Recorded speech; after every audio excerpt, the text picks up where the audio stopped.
Let's talk about rice. You know, that simple grain that feeds like more than half of the entire planet? From Asia to the Americas, it's a total cornerstone of cultures and diets. But in the world of health, this global staple is right at the center of a massive debate. So what's the real story here? Is rice this clean, super efficient fuel that powers billions of people, or is it a hidden driver of chronic disease? The answer, well, it's way more complicated than you might think, and honestly, it is full of surprises. And this is the core paradox. On one hand, you've got rice as this fundamental source of carbs, providing the basic energy that civilizations have literally been built on. But on the other hand, there's a ton of evidence linking it, especially in its most popular form, to huge health concerns, like type 2 diabetes. But hang on, what if the problem isn't the rice itself, but actually how we choose and prepare it? Let's start by looking at the case for rice as a high-performance kind of optimized fuel. You know, for competitive athletes, white rice can be the golden ticket. See, its outer bran is removed, and that also gets rid of things like phytic acid, a compound that can mess with nutrient absorption and cause digestive issues for some people. What you're left with is this super easily digestible starch, which is perfect for rapidly refueling the energy or glycogen that your muscles just burn through during an intense workout. Now, there's this really cool optimization method called parboiling. Before the hull and the bran are milled off, the whole grain gets soaked and then steamed. And this clever step actually forces a lot of the vitamins and minerals from those outer layers deep into the starchy center of the kernel. It's pretty smart. And check this out. The results are pretty impressive. Parboiled rice has a glycemic index of just 38. Now, compare that to regular white rice, which can score as high as an 89. That means it has a much, much gentler effect on your blood sugar. Plus, it holds on to more fiber, B vitamins, and key minerals. And it's not just about cooking methods. Public health organizations have actually harnessed rice as a vehicle for nutrition. The World Health Organization, for example, recommends fortifying rice with essential micronutrients.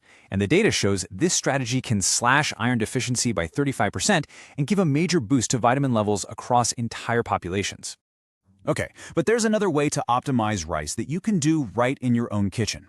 It involves changing the actual chemical structure of its starch to create something called resistant starch. And as the name implies, this type of starch literally resists digestion, so it acts more like a healthy fiber.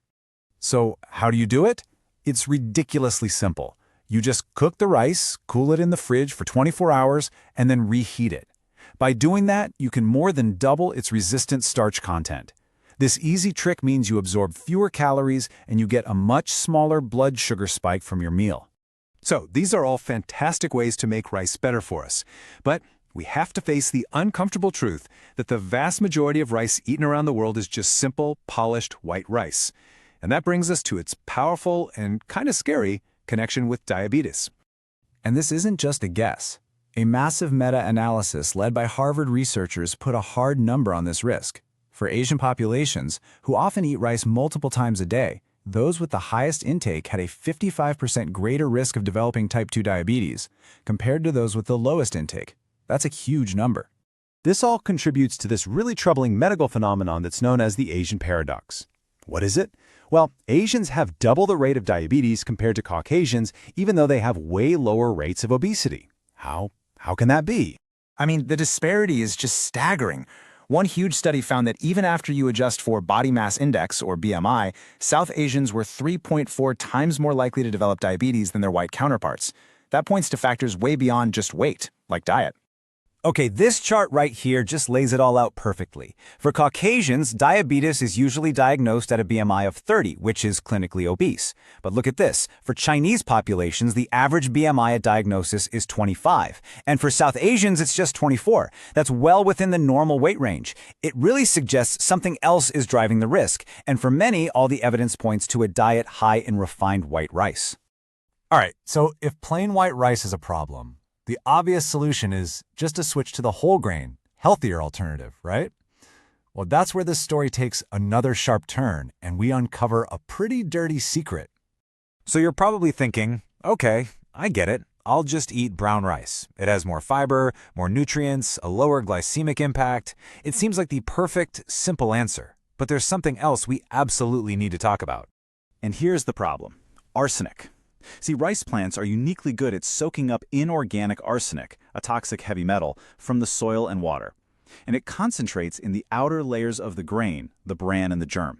Now in white rice, those parts are milled away. But in brown rice, they're left totally intact. And the numbers on this from the FDA are pretty eye-opening. They found that the average level of inorganic arsenic in brown rice was 154 parts per billion. Now, let's compare that to white rice of the same type, which clocked in at 92 parts per billion. So yeah, that means brown rice has, on average, about 1.5 times more of this known carcinogen. And this isn't some minor thing we're talking about. Chronic, low-dose exposure to inorganic arsenic is well established by organizations like the International Agency for Research on Cancer to increase the risk of a whole bunch of cancers, cardiovascular disease, hypertension, and get this, even obesity and diabetes, the very conditions some people switch to brown rice to try and avoid in the first place. So where does this leave us? We have an optimized fuel on one side, a diabetes risk on another, and a hidden contaminant in the healthy choice. Let's try to pull all this conflicting information together to help decode the choices for your own plate. This table really breaks it all down. You've got your standard white rice, low in arsenic but high in glycemic impact. Then there's brown rice, high in fiber but also high in arsenic. Our optimized versions, parboiled and cooled rice, they both give you a low glycemic impact and low arsenic, but with different nutrient profiles. As you can see pretty clearly, there's no single best rice. Every single choice is a compromise. Ultimately, the goal here isn't to declare one rice a winner and another a loser. The real power is in understanding the nuances, the trade-offs between blood sugar, nutrients, and contaminants. Because when you're armed with that knowledge, you can make the right choice for you. So the only question left is, what's on your plate tonight?